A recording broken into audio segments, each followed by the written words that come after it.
ሰላምታችን በያላችሁበት ድረስ የተከበራችሁ ተመልካቾች ዛሬ በአርበኞች የድል በዓል ሀገራችን የነጻነት ታሪኳን እያከበረች ትገኛለች። እኛም ወደ ጎዳና ወጥተን ሰዎች ስለዚህ ታሪካዊ ቀን ምን ያስባሉ እንጠይቃለን። እስከ ፍጻሜው ከኛ ጋር ቆዩ።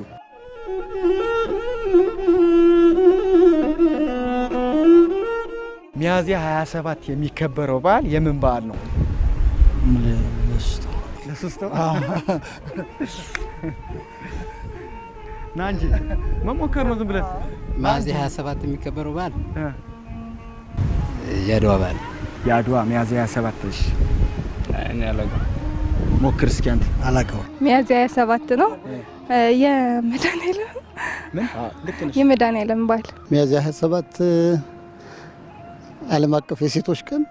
ዓለም አቀፍ የሴቶች ቀን ሚያዝያ 27 አይደለም። ዳግማዊ ትንሣኤ። አራ ሚያዝያ 27 የላባደሮች የላባደሮች ማለት የላባደሮች። አንተ እስኪ አስተካክልለት። የወዛደሮች ላባደር እሱ ሲል አንተ ወዛደር። መድኃኒዓለም መድኃኒዓለም አይደለም ሌላ። በ27 እኮ መድኃኒዓለም ነው አይደለም? አንቺስ? አይ አላውቅም። ሚያዝያ 27 የአርበኞች በዓል። የአርበኞች ይመስለኛል። አንተስ? የአርበኞች ቀን የአርበኞች በዓል።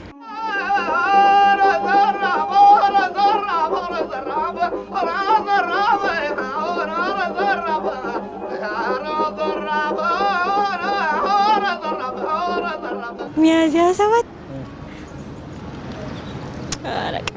ሚያዝያ 27 የሰርቶ አደሮች ባህል ነው።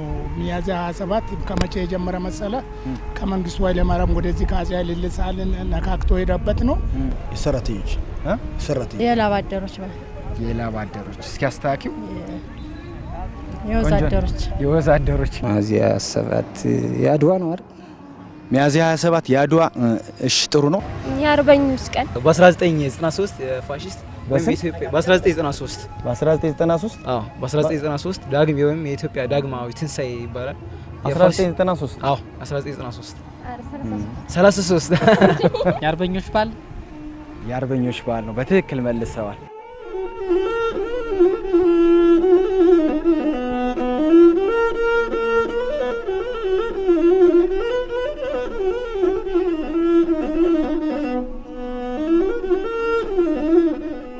እሺ ታሪኩ ምንድን ነው? የሚከበርበት ምክንያት? እኔ እንጃ ብቻ ግን እንደዛ አውቃለሁ። እና ታሪኩን አታውቂውም? አይ አላውቀውም። አርበኞች የተከበረበት ያኔ ምን አድርገው ነው? ሲመስለኝ አይ እኔ ቅርብኝ አላውቀውም።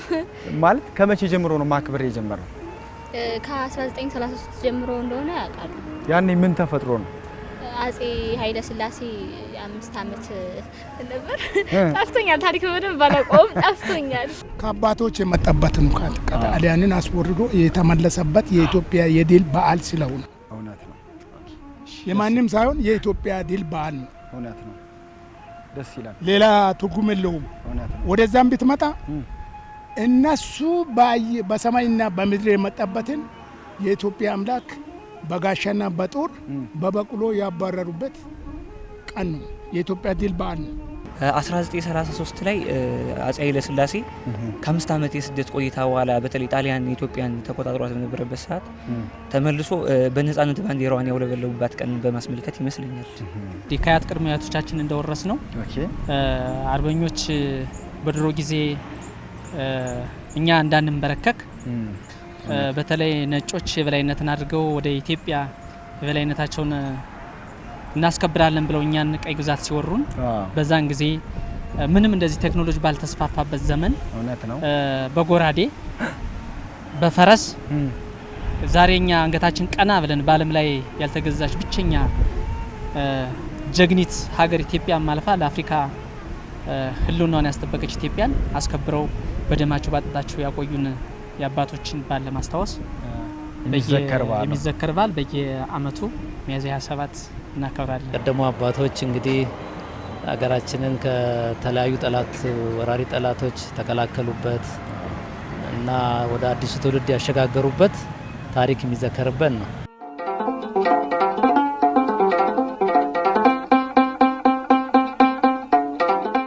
ተመልካቾች እስካሁን ስለ አርበኝነት አውርተናል።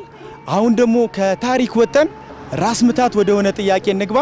ይሄን ካልመለሱ ግን ሽልማት የለም ማለት ነው። ተከታትለን እንመለስ እስኪ። ሰላም ናችሁ? የአጎቴ እህት ለኔ አክስቴ አይደለችም፣ ምኔ ናት? የአጎቴ እህት አክስቴ አይደለችም፣ ምኔ ናት? የአጎቴ እህት ማለት ዘመድ ብቻ አጌት ምናምን አይት አይደለም። እስኪ አንቺ ሞክሪ ይላል። ጥሩ ሄዳለች እሷ። አምቻ አምቻ አምቻ አይደለም። የአጎቴ እህት ለኔ አክስቴ አይደለችም፣ ምኔ ናት? ችግር የለም ሞክር፣ ደስ ያለ የሚገርም ጥያቄ ነው። ለምሳሌ አሁን በእናት በአባት የማይገናኙ ከሆነ ሜቢ የእንጀራ የሚባለው ነገር ታውቀዋለህ? የእንጀራ ምን? የእንጀራ ክስት ልጅ ያጎት ልጅ የሚባለው ቢሆንስ? አክስቴ አይደለችም።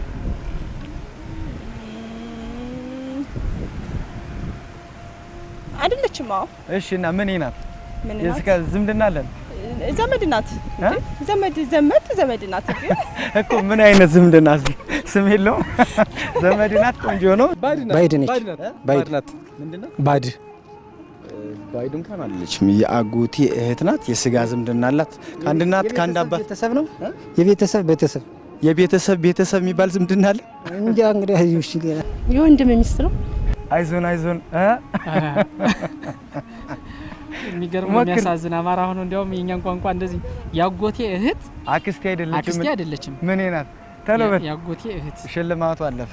ያጎቴ እህት አክስቴ አይደለችም። ምኔ ናት? ሞክር፣ ብዙ አለኩ። ያጎቴ እህት ሞክር፣ ዝም ደስ ያለን የሆነ ጥራልኝ እስኪ ነው። እሺ እኔ ያጎት እህቱ አንዴ አክስቴ ናት። እዚያው ውጭ ሌላ የለም። አክስት ነች። አክስት ናት። አክስቴ አይደለችም። ጥያቄው ያጎቴ አክስቴ አይደለችም፣ ምኔ ናት? እህት ያጎቴ እህት እንዴት እህት ትሆናለች? አጎት አለ። ያጎትህ እህት ናት። ያጎትህ የእንጀራ እህቱ የእንጀራ እህቱ ያጎቴ እህት ለኔ አክስቴ አይደለችም፣ ምኔ ናት? ተለበት ያጎቴ እህት እኔ አክስቴ አይደለችም። አክስቴ አይደለችም ነው። ፈጣን ምላሽ። ዋርሳ ናት። የእንጀራ አክስት የእንጀራ አክስት አይደለችም። እስኪ ሌላ ሞክሪ። የእንጀራ አክስት ይባላል? አዎ። እሺ ሌላ እስኪ ሞክሪ። አይደለም፣ የእንጀራ አክስት አይደለም። ያጎት ለኔ አክስቴ አይደለችም፣ ምኔ ናት?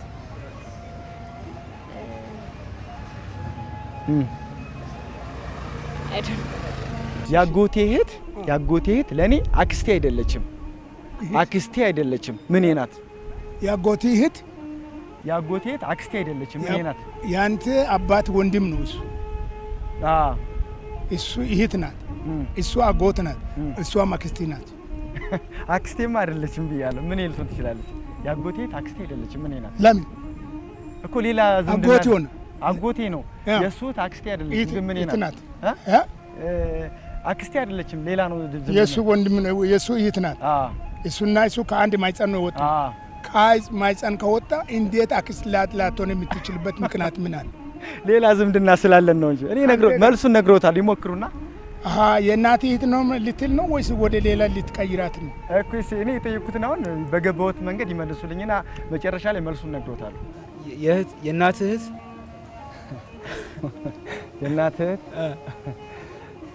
ምንም አይደለችም። ያጎቴ እህት ለኔ አክስቴ አይደለችም እና ምኔ ናት? ምን ልትሆን ትችላለች? አሮኖ ያጎቴ እህት ለኔ አክስቴ አይደለችም። አልመጣልኝም እውነት ለመናገር። አክስት ነች። አክስቴም አይደለችም፣ ምኔ ናት? አክስት ናት። እስኪ ሞክሩ። ዝምድና ትንሽ እኔ መልሻለሁ። አክስት ነች ብያለሁ። አክስቴ አይደለችም፣ እህት ናት። ያጎቴ እህት ትሆናለች እንዴ? እናትህ ነቻ። ሽልማቷ ልቀጥል ነው። አልቻልኩም። ልንገርህ፣ እናቴ ናት። ኦኬ። እናትህ እህት ያጎተ እህት አረ ለኔ አክስቴ አይደለችም። ኦኬ አክስቴ ካልሆነች እናቴ ነው ልትሆን የምትችለው። እናቴ ነው ልትሆን የምትችለው። ፈጣን ምላሽ እፈልጋለሁ። እናቴ እናቴ። ዋው በትክክል ተመልሷል።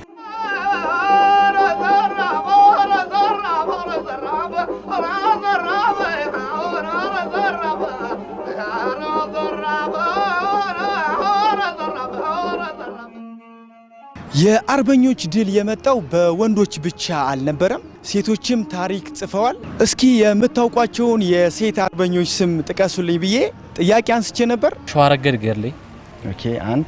ሌላስ? ይሄ የሚኒልክ ባለቤት ራሱ እኮ በአርበኝነት ስም ይጠቀሳሉ። ሸዋረገድ ገድሌ ከሴት። እሺ ከወንድስ? ከወንድ በላይ ዘለቀ ማለት። እሺ የሴት አርበኛ ቡናችሁን እየጠጣ የሴት አርበኛ የለም? አርበኛ የሚመስልሽ ወንድ ብቻ ነው? አይደለም፣ እንደሚኖሩ አውቃለሁ። ግን ያው ምንድነው ጣይቱ እሺ ሌላስ? ጣይቱ ያው መሪም ነች። ግን እስኪ ሌላ አርበኛም ናት።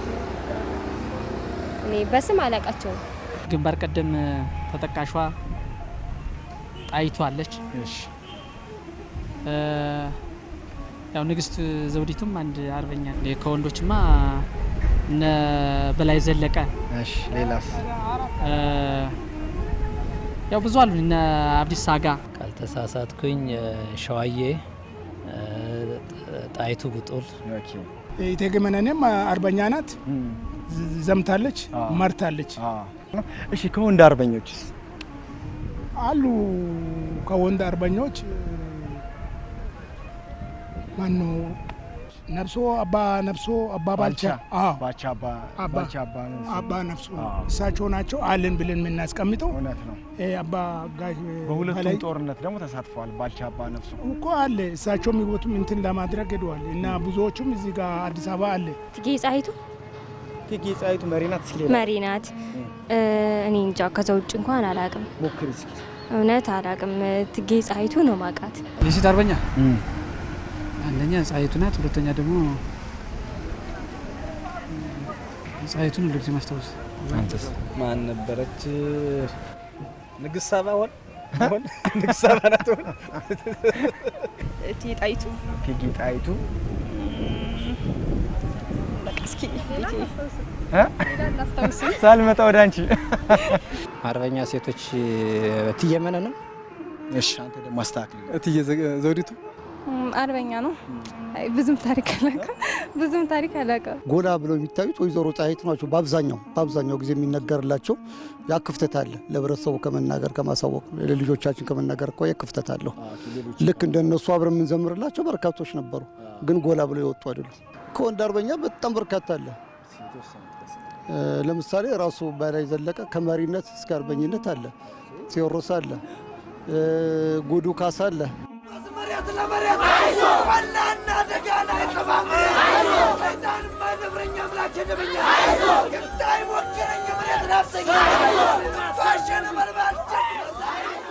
ተመልካቾች ከጥያቄ ወደ ታለንት ተሸጋግረን አሁን ደግሞ የሙዚቃ ፈተና ነው። እኛ እንጀምራለን፣ እናንተ ትጨርሳላችሁ። ተከብረሽ ኖርሽው በአባቶቻችን ደም እናት ኢትዮጵያ የደፈረሽው ደም ተከብረሽ ኖርሽው በአባቶቻችን ደም እናት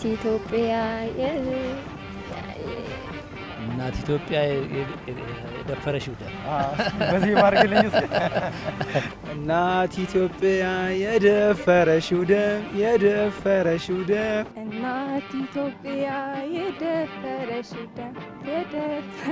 ደም ያከበረሽ ይክበር የደፈረሽው ደም ያከበረሽ ይክበር የደፈረሽው ደም። ተከብረሽ ኖርሽው በአባቶቻችን ደም እናት ኢትዮጵያ የደፈረሽው ደም ፓራዳዳን። በስመ አብ። ተቀጥልበት። ይበቃል። ተከብረሽ ኑሪ በልጆችሽ የደም ስሬ ነሽ ለዘላለም ኑሪ። ተከብረሽ የኖርሽው በአባቶቻችን ደም በአባቶቻችን ደም አልችልም። እናት ኢትዮጵያ ቅድስት እያለ እናት ኢትዮጵያ የደፈረሽው ደም የደፈረሽው ደም። ቆንጆ። ተከብረሽ የኖርሽው በአባቶቻችን ደም በአባቶቻችን ደም እናት ኢትዮጵያ የደፈረሽው ደም የደፈረሽው ደም። በጣም ግሬት። ተከብረሽ የኖርሽው በአባቶቻችን ደም በአባቶቻችን ደም እናት ኢትዮጵያ የደፈረሽው ደም ተከብረሽ የኖርሽው በአባቶቻችን እናት ኢትዮጵያ ምንድነው ነበር ጠፋብኝ፣ በአክቶ ጠፍቶብኛል። እናት ኢትዮጵያ የደፈረሽው ደም የደፈረሽው ደም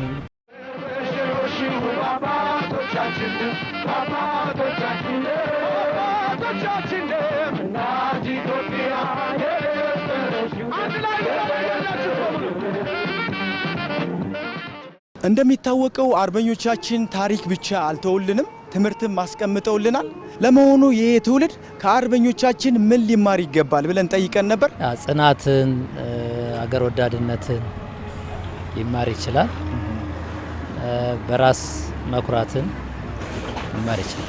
ጽኑ የሀገር ፍቅር ስሜት አንዱ ሊሆን ይችላል። ሁለተኛ ደግሞ ለሀገር ፍቅር ሲባል የሚሰጥ መስዋዕትነት ከዚህ ጥንት አባቶች እንዲ ክብርን፣ ባህልን፣ ወጉንም የኢትዮጵያንም እንዴት እንደመጣ ጣሊያንም እንዴት እንዳባረሩ ለባንዲራው የማይደራደር መሆን እና በየትኛው ሙያ ዘርፍ ውስጥ የራሱን ጉልህ አሻራ ለሚሰራው ሙያ ታማኝ በመሆን አርበኝነትን ከነሱ መማር እንዳለበት ይገባል ብዬ ማን ያስባል።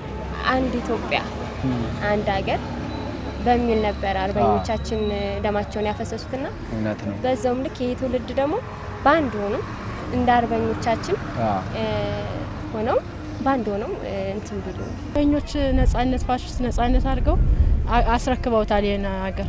እሱ ደግሞ ተረክበው የአሁኑ ትውልድ ያው መስራት አለበት ለለውጥ። በቃ ቢሰራ ጥሩ ነው፣ ለውጥ ቢታገል ለለውጥ ማለት ነው። አርበኞች መማር ያለበት የሀገር ፍቅር፣ በጣም በትክክል አንድነት፣ መስዋዕትነት። እውነት ነው። በጣም ቆንጆ መልስ ነው የመለስሽልኝ። ሚያዝያ 27ቱ ዋነኛ ልንገናኝበት የሆነው መሰረቱ እሱ ስለሆነ ከነሱ ፍቅርና አንድነት መማር ይኖርብናል። በድሮ በደማቸው በአጥንታቸው እንዲከስክሰው እንደመለሷት በእነሱ ታሪክ ማየትና መማር ይችላል። ጀግንነት የእነሱ ጀግንነት ነው ምንማር። ለሀገራችን መስዋዕት ማድረግ አለ። በምንድን ነው መስዋዕት? ምን ነው በየሙያችን ዘርፍ ይች ሀገር እንዴት አድርገው እንዳስረከቡን መመለስ አለብን። ምናልባት አሁን ትንሽ ከበድ ያለ ለመግለጽ የሚከብድ ጄኔሬሽን ነው ያለና ይህ ጄኔሬሽን እዚህ እንድንደርስ ያደረገን የአባቶች ውለታን ረስተነዋል ማለት ይቻላል። ስለዚህ እኛ በአጥንት በደማቸው አፈሰው ያስረከቡን ሀገር አደራቸውን እንዳይረግሙን እኛ ተረክበን የአዲስ ትውልድ ከነሱ የተሻለ ማድረግ አለብን እና ይህን አደራ መርሳት እንደሌለብን ማሳሰብ ፈልጋለሁ። በአብዛኛው የውጭ አድናቂዎች በመሆናችን ከራሳችን ሰዎች ይልቅ ሌሎችን አጥብቀን የምንመለከት ናፋቂዎች በመሆናችን ነው። ስላልተሰራ አሁን ወጣቱ ላይ እዚህ ጀነሬሽን ላይ እጅ መሰንዘር አይቻልም። ምንም በሌለ ነገር ላይ ይሄን አምጣ ብትለው ጀነሬሽን አይደለም። እዛ ላይ ክፍተት አለብን፣ አጥብቀን መስራት መቻል አለብን ብዬ አምናለሁ። አገር እንድታውቅ አላደረገም። ቀደም ብሎ የተሰራ ነው፣ እንዲፈርስ የተደረገ ነገር ስለሆነ ቀደም በነበሩ አመራሮች የፈረሰ ነገር ስለሆነ ነው። ጦርነትን ትተን ፍቅር የምንገዛበት የድሮዋ ኢትዮጵያ በአንድነት በፍቅር ነው እዚህ የደረስ ነው። የአሁኖች ደግሞ እኛ መተሳሰብ የሚባል ነገር በጣም ብዙ ይጎለናል። እርስ በርስ እየተፋጀን ነው። በፍቅር በአንድነት አንድ ሁነን አንድ ኢትዮጵያ ወደሚለው ብንሄድ እውነት ደስ ይለኛል።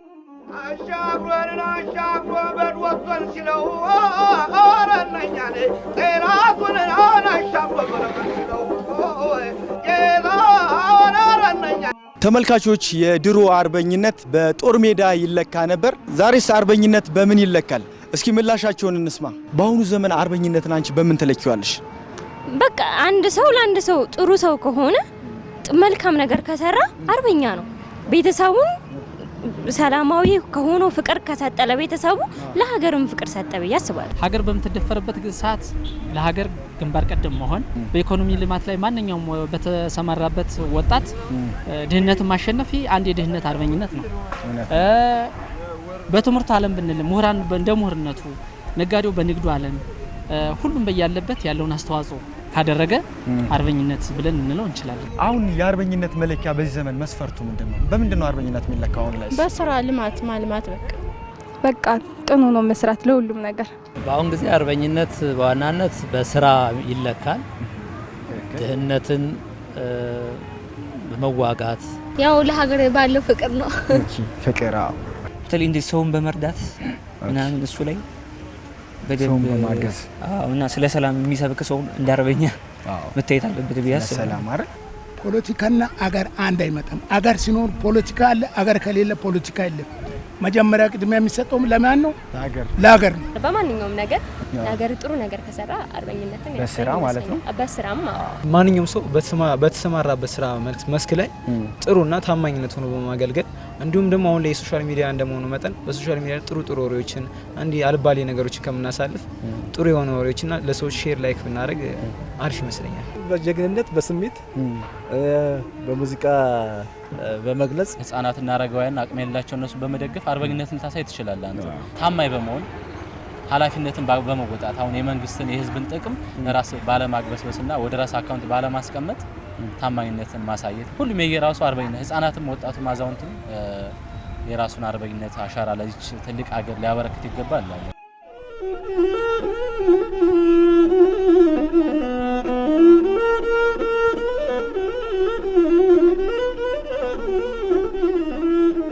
የነበረን ቆይታ ተሳትፎም ምክንያት በማድረግ አሚኮ የካርድ ሽልማት አዘጋጅቶለታል። ይሄው የካርድ ሽልማት ሽልማቴም አገሪቱ ናት ለኔ ሽልማት። እናቴም አባቴ አገር ናት። አገር ከሌለ እኔ የለውም። እኔ የሚራመደው አሁን በሰላም የሚራመደው አገር ስላለበት እናመሰግናለን። እኛም ኢትዮጵያን የሰላም የደስታ አገር ያርገን። ኢትዮጵያን ጠላቶቹ ይወድማሉ። ኢትዮጵያ ትኑር እስከ ዘላለም። የአባቶች አምላክ ኢትዮጵያን ይጠብቃት። አሜን አሜን። ይሄው የካርድ ሽልማት አመሰግናለሁ። እንግዲህ በመጀመሪያ አሚኮ እንግዲህ እንደ ትርጉሙም ለህዝብ ለውጥ የቆመ ነው የሚል እና አሚኮ እንግዲህ በሀገራችን ውስጥ አሉ ከሚባሉ ትልቅ የሚዲያ ተቋም አንዱ ነው። አሚኮ እናመሰግናለን። ሁሌም የሀገራችንን ችግር በክልላችን ላይ ያለንን አስተዋጽኦች ሁሌም ግንባር ቀደም ያሳትፋል፣ ያደርጋል። ብዙ ነገሮችን ሪቮልቭ እያደረገ ነው። እንደዚህ አይነት ፕሮግራሞችን እንደዚህ በማድረጉም እናመሰግናለን። ይህ ነገር ወደፊት መቀጠል አለበት። እንግዲህ አሚኮ ዛሬ ሙሉውን መልስ ባለመመለሴ ይቅርታ ጠይቃለሁ። ችግር የለም። የካርድ ሽልማት አዘጋጅቶላችኋል። ይሄው ለሁለት ካርድ ለነበረን ቆይታ እናመሰግናለን። እሺ እኛም እናመሰግናለን። እሺ መልካም ጊዜ። ይሄው ቴንክ ዩ በጣም አመሰግናለሁ።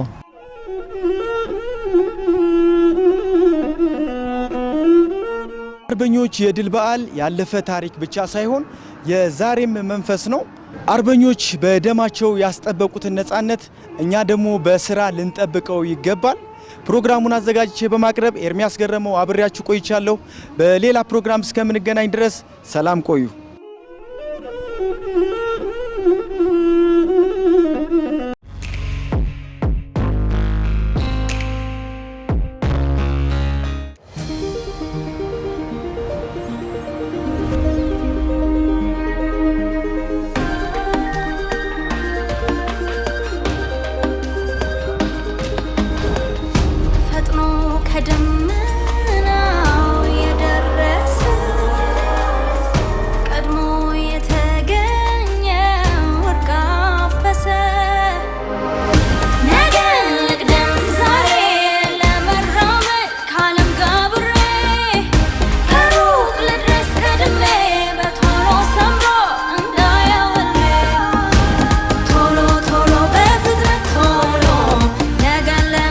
በፍጥነትና በጥራት ድልና ድል ከርሶ ጋር ከጊዜ መቅደም መምራት ተችሎ ፈጣኑን የኢትዮ ቴሌኮም መደበኛ ኢንተርኔት ዋይፋይ ማስገባት እጅግ ቀሏል። በቴሌብር ሱፐር አፕ፣ ቴሌ ኦንላይን ፊክስድ ሰርቪስ ሚኒ አፕ ወይም በኢትዮ ቴሌኮም ድረ-ገጽ በመመዝገብ ክፍያውን በቴሌብር እዚያው በመክፈል በፍጥነት አገልግሎቱን ያገኛሉ። ድልና ድል ከርሶ ጋር ኢትዮ ቴሌኮም።